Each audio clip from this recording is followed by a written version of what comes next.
العالمین والصلاة والسلام علی سید المرسلین محمد و آلہ و صحبہ اجمعین، اما بعد۔ صدقہ کی قرآن کریم اور احادیث طیبہ میں بہت زیادہ فضائل آئے ہیں۔ صدقہ انفاق فی سبیل اللہ کا ایک جز اور حصہ ہے۔ اللہ تبارک و تعالیٰ نے قرآن کریم میں انفاق فی سبیل اللہ کو بڑی تفصیل کے ساتھ بیان فرمایا ہے۔ احادیث طیبہ میں صدقہ کے بہت سے فضائل آئے ہیں۔ آپ صلی اللہ علیہ وسلم نے فرمایا کہ صدقہ بلاؤں کو اس طرح کھا جاتا ہے جس طرح کہ آگ سوکھی لکڑیوں کو کھا جاتا ہے، اور اس صدقے کی وجہ سے بڑی بڑی مصیبتیں اور بڑی بڑی بلائیں ٹل جاتی ہیں، اور بڑی بڑی بیماریاں بھی اللہ تبارک و تعالیٰ اس کے ذریعے سے روک دیتے ہیں۔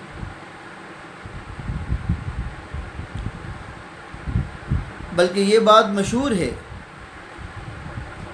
عوام کے اندر بھی اور خواص میں بھی کہ انسان پر جب کوئی مصیبت آتی ہے تو اس وقت اس کے ہاتھوں کا دیا ہوا آگے آ جاتا ہے، یعنی جو صدقہ اس نے دیا ہے اللہ تبارک و تعالیٰ اس مصیبت کی گھڑی میں اس صدقہ کی برکت سے اللہ تبارک و تعالیٰ وہ مصیبت کو اس سے ٹلا دیتے ہیں۔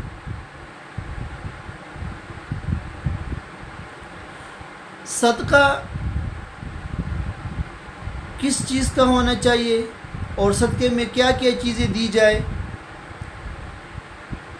ہمارے معاشرے میں لوگوں نے صدقے کو کچھ چیزوں کے ساتھ خاص کیا ہے۔ بعض لوگ صدقے میں لازمی طور پر بکرا یا بکری دیتے ہیں، یا بعض لوگ صدقے میں لازمی طور پر کوئی چیز پکا کر وہ کھلاتے ہیں فقیروں اور مسکینوں کو۔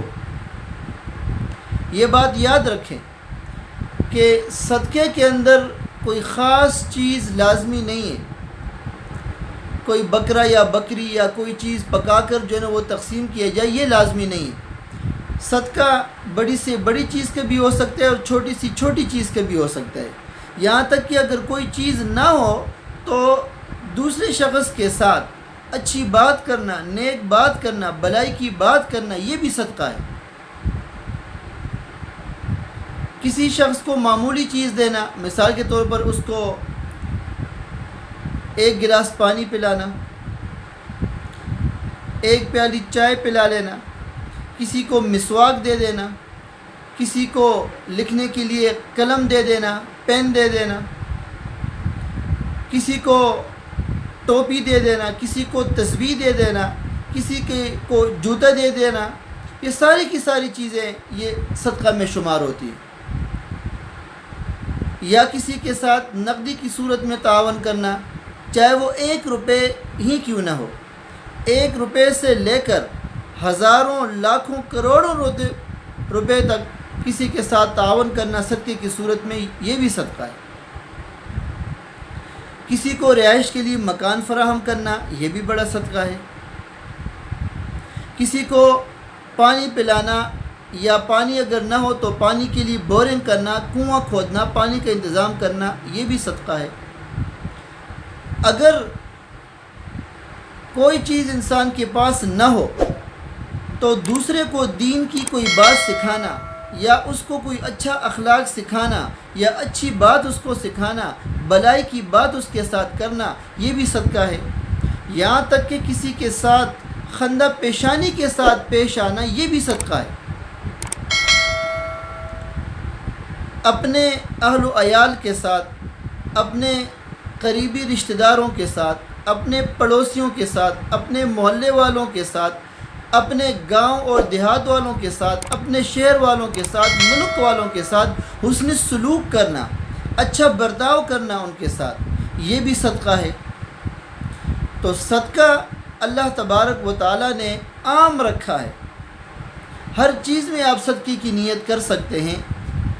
قرآن کریم میں صدقہ کی قبولیت کے لیے دو شرطوں کو اللہ تبارک و تعالیٰ نے ذکر کیا ہے۔ فرمایا کہ جو شخص صدقہ کرتا ہو اور وہ شخص صدقہ دینے کے بعد احسان نہ جتاتا ہو، اور صدقہ دینے کے بعد جس کو صدقہ دے اس کو تکلیف نہ دے، اذیت نہ دے، تو پھر اللہ تبارک و تعالیٰ اس کا وہ صدقہ قبول فرماتے ہیں۔